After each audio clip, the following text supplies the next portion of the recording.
The car wasn't flashy. A four-door hybrid, clean but forgettable. It pulled into the underground garage at 7:58 a.m., sliding smoothly into the third spot from the elevator, one marked with a brass plaque, Executive Reserved. Before the engine even stopped, a voice cut through the air. "Hey, you can't park there." A man in a charcoal security uniform walked briskly over, clipboard in hand. Late 50s, sun-creased face, and the kind of posture that suggested he didn't get questioned often. The driver stepped out. Khaki pants, soft collared shirt, no tie, no briefcase. He locked the car and gave a polite nod. "This spot's for executive level only," the guard said, already scribbling something on a form. "You'll need to move." The man didn't argue. Just checked his watch, nodded once more, and said, "Understood." But he didn't move. Instead, he walked calmly toward the elevator, the guard staring after him with a frown. The doors closed quietly behind him. The nameplate on his car stayed untouched. For now. The elevator was empty when he stepped in. Just faint jazz playing overhead and the slow glide of numbers lighting up as he pressed 14. He stood still, hands in pockets, shoulders relaxed. But his eyes were focused on the changing numbers, on the brief pause at floor 6, on the quiet hum of the building coming to life around him. When the doors opened, the receptionist didn't look up right away. Her fingers tapped quickly at her keyboard, a Bluetooth headset blinking against her temple. "Hi," she said flatly, still not making eye contact. "You here for IT? You'll need to check in downstairs." He didn't answer right away. That made her look up and hesitate. He wasn't dressed like IT. No lanyard, no gear, just a plain shirt and steady posture. He offered a small, easy smile. "I know the way." Before she could object, he walked past her desk, calmly, confidently, and turned left toward the conference wing. She stared after him for a second, frowned, then reached for her desk phone. Because nobody just walks in like that. Not unless they're lost. Or important. The conference wing was quiet, doors closed, lights dimmed except for one room at the end, the one with the frosted glass wall and the long walnut table. Inside, 3 men in suits were already seated. One stood near the whiteboard, scribbling bullet points under Q3 strategy. Another scrolled on a tablet, mumbling about margins and performance. The man in khakis entered without knocking. Heads turned. The man at the whiteboard stopped mid-sentence.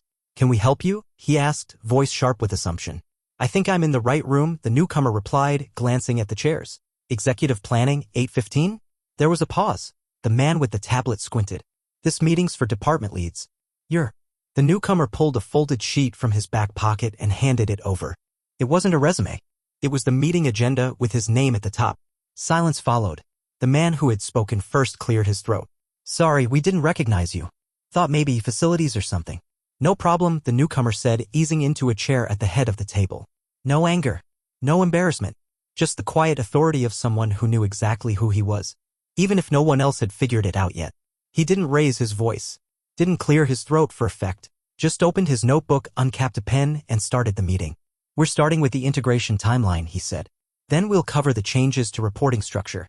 Legal and HR are already aligned, finance needs to catch up." The man with the tablet blinked. "Wait, are you the new VP?" The newcomer looked up. "Acting Senior VP of Operations," he said evenly. "Mark Hayes. I started last week. The board asked me to observe quietly before stepping in." A beat passed. Then, too. The man by the whiteboard sat down. Nobody knew what to say.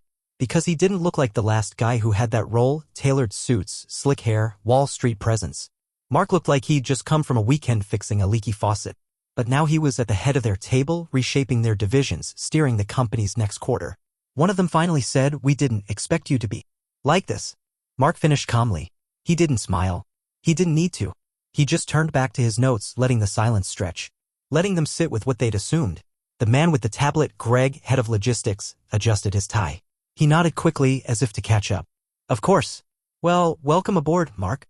We're glad to have you." The others followed, echoing some version of that, their voices uneven. Polite, but strained.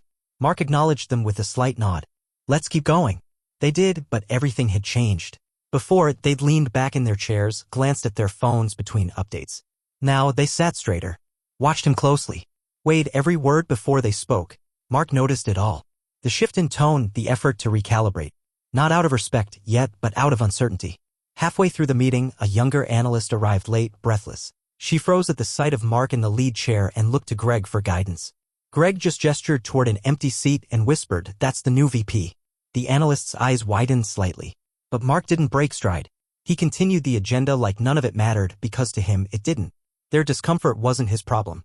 It was theirs to work through. The conversation turned to vendor delays. Greg leaned forward, trying to reassert himself. We've already escalated to procurement, he said. Frankly, this is out of our hands at this point. Mark looked at him for a moment, then turned to the analyst.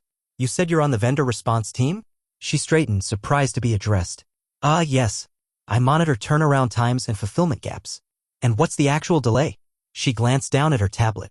72 hours behind on domestic freight, but only for 2 of the 5 routes. So not across the board, Mark said, turning back to Greg. Seems like we still have hands on this. Greg opened his mouth, then closed it. Mark didn't gloat. He didn't press. Just moved on. Let's reallocate fleet to cover the shortfall. Start with routes that affect priority clients. The room adjusted again. It was subtle, no gasps, no drama. Just an understanding forming in the silence. He didn't need to speak loudly to take control. He just knew exactly what mattered and expected others to keep up. Downstairs, in the lobby, the receptionist, Jenna, was still watching the security footage from earlier. Mark walking in. Being stopped. The guard waving his clipboard, pointing at the car. Jenna bit her lip. She remembered how she'd dismissed him. How she'd assumed. Now she was watching that same man lead a floor full of directors like he'd built the table they were sitting at. Her phone buzzed. A text from someone on 14. You see who the new VP is? She didn't respond right away. Just stared at the screen, then out at the elevator as if expecting him to walk back through any second. She remembered his face. Calm. Unbothered. Like someone who'd seen it all before. Because maybe he had. And maybe that was the point. Back in the parking garage, the morning rush had slowed. The security guard, Lewis, was reviewing footage on his small monitor, half-focused. Then he noticed the same car still in the executive spot. He grumbled and clicked his radio. Vehicle still in reserved, plate ends in 39T. No sticker. Shouldn't be here. Silence. Then a voice came back. Hold that. That's Hayes. Senior VP. Started last week. Lewis paused. Repeat that. You heard me. Hayes is cleared. He's on the list. Lewis leaned back slowly in his chair, staring at the screen. The image showed the man he'd waved off earlier, walking calmly into the building, badge tucked low, nothing flashy. No fuss. No entitlement. Just presence. Lewis muttered to himself, didn't look like a VP. And then caught himself. Didn't look like? He stared at the screen for a while longer. Not watching Hayes. Watching himself. After the meeting, people filtered out slowly, some silent, others whispering. Mark stayed behind, organizing his notes, not rushing. Outside the room, Greg lingered with 2 others near the elevator. That was unexpected, one of them muttered. Greg nodded, forcing a chuckle. Yeah. Thought he was building maintenance when he walked in. The analyst from earlier overheard. She didn't laugh. She looked at Greg, then at the elevator display. You know, she said quietly, he listened to me more than anyone else has in 6 months. Greg blinked. What do you mean? I mean he didn't look past me. He asked. He listened. That's more than most people do in that room. She didn't say it unkindly. Just stated it plainly. Greg didn't reply. The elevator arrived. She stepped in. He stayed behind, suddenly unsure of where he was supposed to go.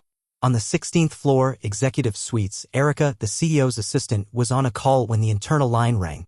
She picked it up. This is Erica. A voice on the other end spoke, quiet but deliberate. Just checking in. Did Mark Hayes settle in this morning? Erica smiled. He did. Sat in on ops strategy meeting. Heard he handled it, efficiently. There was a pause. Then the voice said, anyone give him trouble? She hesitated. Not in the meeting. Before? Maybe. I've got a couple names if you want them. No need, the voice replied. He's not here to embarrass anyone. But if someone made a fool of themselves, he'll let them realize it on their own. Erica nodded to herself, understanding. He's like that, she said.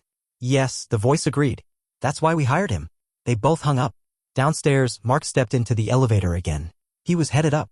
Mark stepped out onto the executive floor, the air noticeably quieter, the lighting softer. Plush carpets muffled his footsteps. Erica stood as he approached. Mr. Hayes, Mark, she corrected herself with a smile. The board's meeting in 15. Just wanted to let you know. He nodded. Thanks. And call me Mark. She hesitated. I heard there was some confusion downstairs. He shrugged lightly. Not unusual. People expect executives to look a certain way. Her voice softened. Guess you don't fit the picture. Mark smiled faintly. That's the point. Erica looked down at her notes, then back up. They'll get it. Eventually. He tilted his head. I don't need them to get me. I need them to get better. She nodded, slower this time. There was something in his tone, not anger, not pride. Just clarity. He turned and walked toward the boardroom. And this time every head turned to greet him. The boardroom was long and glass-walled, with a skyline view and a polished oak table that reflected the city behind it. Mark entered without fanfare. The chairwoman, Margaret Liu, stood to greet him. Mark, good to see you. A few other board members offered nods, some rising from their seats, not out of obligation, but respect. Mark returned the gesture, took his seat. "We've reviewed your early notes," Margaret said, opening a slim binder. "Sounds like you've already stirred some thought." Mark offered a small smile. "Some weren't expecting me." A chuckle moved around the table. "Not mocking, knowing." "That'll change," said one of the board members. "Perception sticky, but not permanent." Mark looked around. "I don't mind being underestimated. I mind what people miss when they assume too much."